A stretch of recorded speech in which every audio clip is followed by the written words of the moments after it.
ప్రభునందు ప్రియులారా, ఈ చక్కటి ఈ యొక్క ఉదయకాల సమయంలో దేవుని సన్నిధిలో ప్రభు మాటలు విని ఈ మంచి అనుకూలతను, అవకాశాన్ని మన జీవితంలో దేవుడు ప్రసాదించినందుకు ఆయనకే మనము ఘనత, మహిమ, ప్రభావాలు చెల్లించ బద్దులమై ఉన్నాం. మన వాక్యాన్ని చూడగలిగితే ఈ ఉదయకాల సమయంలో వాక్య ధ్యానం కొరకు మన వాక్యాన్ని చూసుకుందాం. ఆదికాండము 2వ అధ్యాయం 15వ భాగం. ఆదికాండము 2:15లో ఉన్న వాక్యాన్ని మనము చూడగలిగితే బైబిల్ గ్రంథం ఈ విధంగా సెలవిస్తూ ఉంది.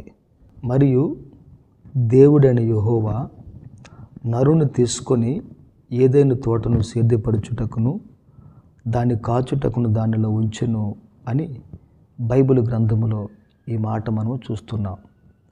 దేవుడు మనుషుని కలుగు చేసి ఈ ఆదికాండము 2:15లో మన వాక్యాన్ని చూడగలిగితే దేవాది దేవుడు మనుషుని కలుగు చేసి ఆ మనుషుని తీసుకొని వెళ్ళి ఏదైనా తోటను కాయుటకు, ఆ తోటను సేద్యం చేయటానికి ప్రభులు వారు అక్కడ ఆయన పెట్టారు అని మనము వాక్యంలో ఈ మాట మనం ఆ విధంగా చూడగలుగుతూ ఉంటున్నాం.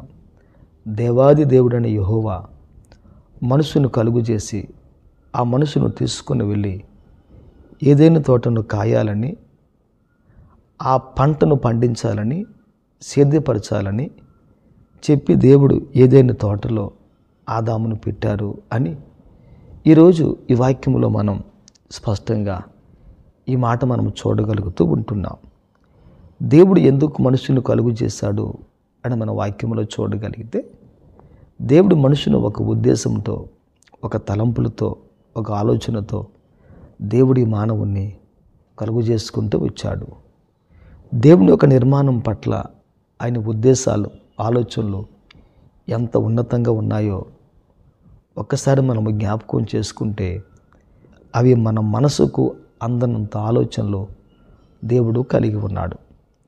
దేవుడు చాలా గొప్పవాడు, అద్భుత ఆశ్చర్యకార్యాలు చేసే మహోన్నతమైన గొప్ప దేవుడు ఆయన సన్నిధిలో కృప, క్షేమము, సంతోషము, శాంతి, సమాధానము, దీవెన, ఆశీర్వాదాలన్నీ కూడా ఆయన సముఖంలో ఉన్నాయి. ఆయన చేయనిదంటూ, ఆయన ఇవ్వనిదంటూ ఏది కూడా ఈ లోకంలో లేనే లేదు. అయితే వాక్యములో మనము చూడగలిగితే ఈ ఆదికాండం 2:15లో వాక్యం అంటున్న మాట ఏంటంటే, దేవుడైన యెహోవా మనుషుని తీసుకొని వెళ్ళి ఆ తోటను సేద్యపరచాలని, ఆ తోటను కాపు కాయాలని ఆయనను ఆ తోటలో దేవుడు పెట్టాడు అని ఈరోజు వాక్యములో మనము చూస్తూ ఉంటున్నాం. అనగా ఏదైనా తోటలో ఒక మనుషుడు ఉన్నాడు. ఆ మనుషుడు ఆదాము. ఆ తోటను కాపు కాయాలి, సేద్యపరచాలని దేవుడు కోరుకుంటూ ఉంటున్నాడు. మన విషయాన్ని మనం బాగా గమనించి మన మీదను ఒక ఆలోచన చేయగలగాలి. మనము మన సంఘములో ఎవరమో, మనం మన సంఘములో ఎందుకు ఉన్నామో ఒక్కసారి మనము జ్ఞాపకం చేసుకోవాలి. మనము మన సంఘానికి వచ్చుచున్నాం, వెళ్ళిపోతూ ఉంటున్నాం, ఈ పని ఆ పని మనం చేసుకుంటూ ఉంటున్నాం. అయితే ఈరోజు ప్రభు బిడ్డలు సంఘము కొరకు ఏమైనా చేస్తున్నారా అని మనం ఆలోచన చేసినట్లయితే ఈరోజు అనేక మంది ప్రభు బిడ్డలు సంఘము కొరకు ఏమి చేయని స్థితిలో చాలామంది ఉన్నారు. ఎందుకు ఆ విధంగా జరుగుతుంది అని మేము ఆలోచన చేసినట్లయితే ఈరోజు అనేక మంది ప్రజలు, విశ్వాసులు తమ సొంత పనులు చేసుకుంటూ ఉంటున్నారు, తమకంటూ పని చేసుకుంటూ ఉంటున్నారు. కానీ ప్రభు పని ఎవరు కూడా ఈ రోజున చేయటం లేదు. ప్రభు పని లోకములో ఆ విధంగానే నిలిచి ఉండిపోతూ ఉంటుంది. ఈరోజు దేవుని పని అందరూ చేయాలి, అందరి ద్వారా ప్రభు పని జరగాలని దేవుడు కోరుకుంటూ ఉంటున్నాడు. దేవుడు కోరుకుంటున్న ఈ పని, ఈ పరిచర్య మనము దేవుని ద్వారా ముందుకు కొనసాగిస్తున్నామా లేదా ఒక్కసారి మనము జ్ఞాపకం చేసుకొని మనం ఈ దినం ఆలోచన చేయగలగాలి. నేడు అనేక మంది ప్రజలు దేవుని పని చేయలేక మర్చిపోయి ప్రక్కన పెట్టి వారి పని వారు చేసుకుంటూ ఉంటున్నారు. కానీ ఈరోజు వాక్యం అంటున్న మాట ఏంటంటే, నిన్ను ప్రభు పిలిచి ఎన్నుకొని ఏర్పాటు చేసుకొని నిన్ను ప్రభు ఎక్కడ పెట్టాడు అని నీవు ఆలోచన చేయగలిగితే, దేవుని వాక్యం అంటున్న మాట ఏంటంటే, ఈరోజు ప్రభు నిన్ను జీవము కలిగిన ఏదేను అని పిలువబడే ఆ సంఘములో మనందరినీ ప్రభు పెట్టాడు. ఏదేననగా సౌఖ్యము, సంతోషము, సమాధానము అని ఆ మాటకు బైబిల్ గ్రంథంలో అర్థం ఆ విధంగా ఉంది. ఏదేను అనగా సౌఖ్యమని, క్షేమమని, నెమ్మదని, సమాధానమని ఆ మాటకు బైబిల్ గ్రంథములో పర్యాయ పదాలు ఆ విధంగా ఉన్నాయి. ఈరోజు ఈ సౌఖ్యముగా పిలువబడే ఈ సంఘం ఎవరిది అని మనం చూడగలిగితే, ఆ సంఘము దేవునిది, ఆ తోట దేవునిది, దేవుడే దాన్ని కలుగు చేశాడు. ఈరోజు లోకంలో ఉన్న సంఘం ఎవరిది అని మనం చూడగలిగితే, సంఘము దేవునిది, సంఘాన్ని దేవుడే కలుగు చేశాడు. రక్తమిచ్చి ప్రాణమిచ్చి ఆయన సంఘాన్ని కొనుక్కున్నాడు. ఈ సంఘములో మనం ఎవరము అని మనం చూడగలిగితే, మనం ఈ సంఘములో ఆదాము వంటి వారము అని మనము గమనించి ఆలోచించాలి. మనం ఈ సంఘములో ఆదాము వంటి వారము అని మనము గమనించాలి.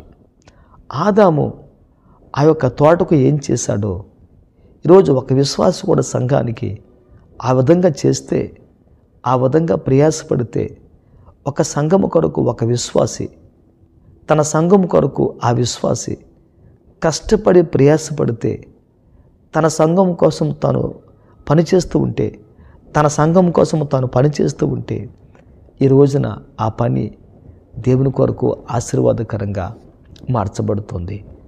ప్రభునందు ప్రియమైన దైవజనాంగమా, ఒక్కసారి మనం ఈ దినమున జ్ఞాపకం చేసుకొని ఆలోచించాలి. ప్రభు బిడ్డలమైన మనం ఎన్నోసార్లు మన పని మనం చేసుకొని దేవుని పని ప్రక్కన పెట్టేస్తూ ఉంటున్నాం. ఈరోజు ఏదైనా తోటలో ఉన్న ఆదాము ఏ విధంగా తోట కొరకు ప్రయాసపడి కష్టపడి అని పనిచేశారు, ఈరోజు ఒక విశ్వాసి, జీవము కలిగిన దేవుని సంఘములో ఒక విశ్వాసి సంఘము కొరకు ఆ విధంగా కష్టపడి పనిచేస్తే నిజంగా ఫలితం ఉంటుంది. సంఘానికి క్షేమము, సంఘానికి దీవెన, మేలుకరము, ఆశీర్వాదం ఇవన్నీ సంఘములో ఉండడానికి దేవుడు తప్పనిసరిగా సహాయం చేస్తాడు. గనుక మనం ఈ దినము వాక్యములో ఈ మాట మనం చూడగలిగితే, బైబిల్ గ్రంథం అంటున్న మాట ఏంటంటే, మనం ఈ దినమున ఆ యొక్క ఆదాము వలె ఈ సంఘమనే ఈ సౌఖ్యముగా పిలువబడే ఈ సంఘము కొరకు ఒక వ్యక్తి ఆయన పాటుపడి కష్టించి పనిచేయాలి. అనగా ఆ తోటను కాపలా కాయాలి, ఆ తోటను కాపు కాయాలి, కాపలా కాయాలి. అనగా ఒక్కొక్క విశ్వాసి తన సంఘానికి తాను ఒక సంరక్షకునిగా ఉంటే, భద్రత కలిగించేవాడిగా ఉంటే, క్షేమము కలిగించేవాడిగా ఉంటే దేవుడు ఎంత సంతోషిస్తాడో, ఆనందిస్తాడో ఒక్కసారి మనము జ్ఞాపకం చేసుకోవాలి. ఒక యజమాని ఒక తోట కొనుక్కున్నప్పుడు ఆ తోట చుట్టూ కంచి వేసి ఒక కాపలా వాడిని పెట్టి ఆ తోట అంతటిని కూడా తిప్పిస్తూ ఉంటాడు, కాపు కాయమని, కాపలా కాయమని. అదేవిధంగా ఈరోజు ఒక విశ్వాసి ఆ సంఘము కొరకు కాపలా కాసేవాడిగా ఉంటే, కాపు కాసేవాడిగా ఉంటే, క్షేమము చేకూర్చేవాడిగా ఉంటే, ఏమండి సౌఖ్యము చేకూర్చేవాడిగా ఉంటే, నిజంగా ఆ విశ్వాసుల ద్వారా సంఘానికి ఎంతో దీవెన, మేలు, మహిమ, ఘనత, ప్రభావాలు ఆ సంఘానికి కలుగుతాయి. ఆ తోటలో ఆదాము చేసే పని ఏంటంటే సేద్యము చేశాడు అని మనం చూస్తున్నాం, సాగు అని మనం చూస్తున్నాం. అనగా సాగు చేసే విధానం మనం ఈరోజు వాక్యంలో మనం చూస్తున్నాం. అనగా అర్థం ఏంటంటే, ఈరోజు ఆదాము ఆ తోటలో సాగు చేస్తూ ఉన్నాడైన. సాగు చేయడం అంటే సేద్యం చేయడం, వ్యవసాయం చేయడం, కష్టపడడం, తోట కొరకు ప్రయాసపడడం. ఈరోజు ఒక వ్యక్తి ఈ పని లోకంలో చేయగలిగితే, సంఘంలో చేయగలిగితే, ఈరోజు ఒక వ్యక్తి ఆ సంఘము కొరకు పాటుపడి ప్రయాసపడినట్లయితే, ఈరోజు ఒక వ్యక్తి ఆ సంఘములో దేవుని కొరకు ఆ విధంగా కష్టించి పనిచేసే వ్యక్తిగా ఉంటే నిజంగా ఆ వ్యక్తిని బట్టి దేవుడు చాలా సంతోషించి ఆనందిస్తాడు. ఒక విశ్వాసి దేవుని సంఘానికి వచ్చినప్పుడు, సంఘములో ఉన్నప్పుడు ఆ విశ్వాసి ఆదాము ఏ విధంగా ఏదైనా తోట కొరకు కష్టించి పనిచేశాడో ఈరోజు ఒక విశ్వాసి కూడా తను ఉన్న తన సొంత సంఘము కొరకు కష్టపడి పనిచేసి ఫలితాన్ని దేవుని ముందు పెట్టగలగాలి. ఒక విశ్వాసి సంఘాన్ని కాపుగాయాలి. ఒక విశ్వాసి సంఘానికి క్షేమము కలిగించాలి. రెండవది ఒక విశ్వాసి తన సంఘము కొరకు తానే సాగు చేసే వ్యక్తిగా ఉండాలి. కష్టించి పనిచేసే వ్యక్తిగా ఉండాలి. కష్టపడి సంఘము కొరకు ప్రయాసపడే వ్యక్తిగా ఉండాలి. పంట పండించే వ్యక్తిగా ఉండాలి. సాగు చేసే వ్యక్తిగా ఉండాలి. నాట్లు నాటే వ్యక్తిగా ఉండాలి. రాయి రప్ప తీసే వ్యక్తిగా ఉండాలి. ఒక మంచి సాగు చేసే భూమిగా, సదును భూమిగా చేసే వ్యక్తిగా ఒక విశ్వాసి రోజు ఉండాలి. అనగా ఒక మాటలో చెప్పాలంటే విశ్వాసి యొక్క పాత్ర సంఘములో ఎంత ప్రాముఖ్యమో ఒక్కసారి మనము జ్ఞాపకం చేసుకోవాలి. ఏదో ఆదివారం వచ్చుచున్నాం, వెళ్ళిపోతూ ఉంటున్నాం, నా పని నాది, సేవకుని పని అన్నట్టుగా ఒక విశ్వాసి సంఘములో పని చేస్తే సంఘములో అభివృద్ధి, క్షేమము, ఆశీర్వాదం ఉండదు. కనుక ఈరోజు ఒక వ్యక్తి సంఘము కొరకు కష్టించి ఆ పని చేస్తున్నట్లయితే, కాపు కాచేవానిగా ఉంటే, కష్టపడేవానిగా ఉంటే, సాగు చేసేవానిగా ఉంటే నీ ద్వారా నీ సంఘానికి ప్రయోజనం, నీ ద్వారా నీ సంఘానికి దీవెన, ఆశీర్వాదం, నీ ద్వారా నీ సంఘానికి అది ప్రయోజనకరమని ఈరోజు మనం గమనించి ఆలోచించాలి. ఒక విశ్వాసి సంఘముతో అంటుకట్టబడి, ఒక విశ్వాసి సంఘముతో మమేకమై ఈ విధంగా ఒక మంచి సంబంధాన్ని ఒక విశ్వాసి ఆ సంఘముతో కలిగి ఉంటే ఈ సంబంధమే ఆ విశ్వాసులో సమాధానకరమైన జీవితాన్ని కలుగజేయడానికి దేవుడు తప్పనిసరిగా సహాయం చేస్తాడు.